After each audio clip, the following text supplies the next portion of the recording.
सचिन 48 तासाची मुदत संपलेली आहे. आज पुन्हा आंदोलन करताय. कशा पद्धतीने आंदोलन आहे? कुलगुरू आज देखील उपस्थित असल्याचं दिसत नाहीये. कुलगुरू आजही उपस्थित नाही आहे, हे दुर्दैव आहे. आमच्या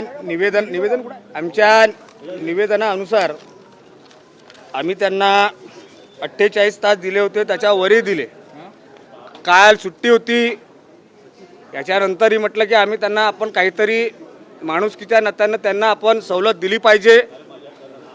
पण विद्यापीठ प्रशासनानं ज्या 20 मागण्या भारतीय जनता युवा मोर्चाने आजूबाजूच्या भंडारा, गोंदिया, तुमसर, वर्धा, त्याच्यानंतर रामटेक आजूबाजूच्या सगळ्या विद्यार्थ्यांच्या मागण्या ज्या फोनद्वारे, व्हॉट्सअपद्वारे, इंस्टाग्रामद्वारे, फेसबुकद्वारे ज्या कार्यकर्त्यांना ज्या सूचना आल्या त्या सर्व सूचना निवेदनामध्ये लिहून अशा 20 आम्ही त्यांना दिले होते.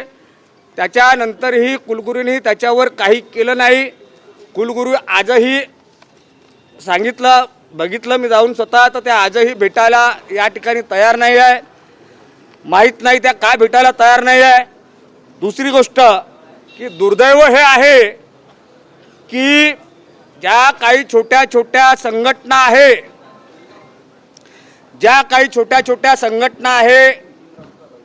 अशा 5-6 लोकांना संघटनेच्या त्या भेटलेल्या आहे. पण त्यांना ज्या मूळ समस्या घेऊन भारतीय जनता युवा मोर्चाचे कार्यकर्ते आज जेव्हा आले तर त्या कार्यकर्त्यांना त्यांना भेटायचं नाही आहे, त्या कार्यकर्त्यासोबत त्यांना बोलायचं नाही आहे. आणि भारतीय जनता युवा मोर्चाने ज्या काही मागण्या या ठिकाणी केलेल्या आहे त्या सर्व मागण्या त्या जोपर्यंत पूर्ण करणार नाही तोपर्यंत भारतीय जनता युवा मोर्चा या ठिकाणून हलणार नाही.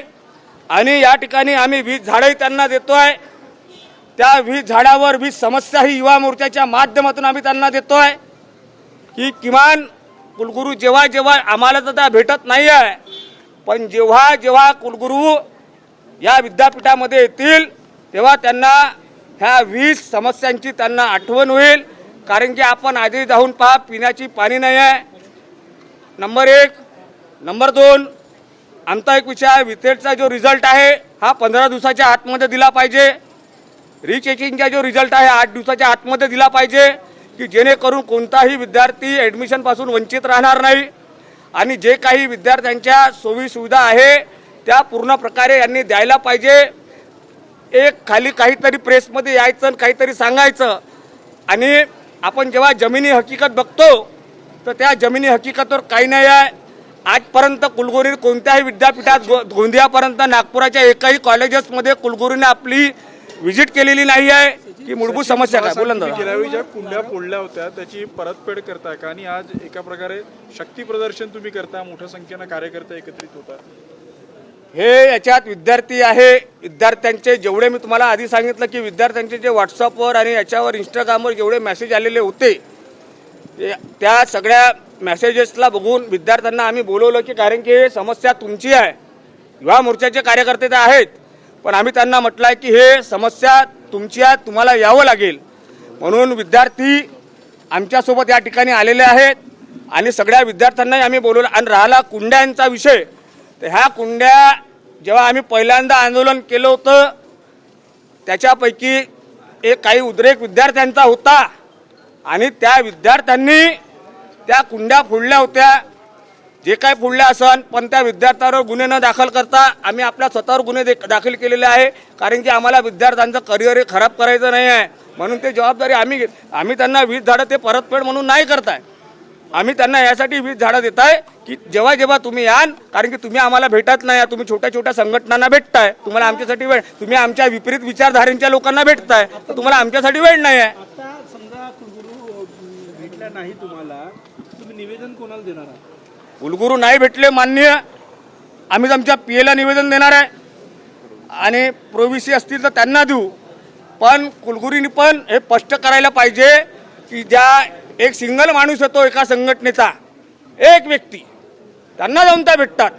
पण युवा मोर्चाचे असंख्य कार्यकर्ते विद्यार्थी जेव्हा या ठिकाणी आलेले आहेत त्यांना भेटायला कुलगुरूला वेळ नाही, हे दुर्भाग्य आहे. आणि कुलगुरूची मानसिकता नाही आहे की विद्यार्थ्याचे प्रश्न सोडवण्यासाठी. कुलगुरूंनी भेटणार नाही, काय निरोप दिला? वेळ आमच्या सन्माननीय काही पदाधिकाऱ्यांनी घेतली होती. पहिले ते हो म्हणतात, मग सकाळी फोन येते 9:30-10ला की आम्ही भेटू शकणार नाही, आमच्या काही प्रॉब्लेम आहे. परत त्यांच्या याच्या आधी पण त्यांनी तसंच केलं. ते मुद्दामून युवा मोर्चाला भेटत नाही आहे आणि त्यांना मूळ विद्यार्थ्यांच्या समस्या सोडवायच्या नाही आहे. ह्या त्यांच्या अलगर्जीपणा हे स्पष्ट होते आणि एकाही कॉलेजमध्ये अजूनही कुलगुरूंनी जाऊन पाहणी केलेली नाही आहे.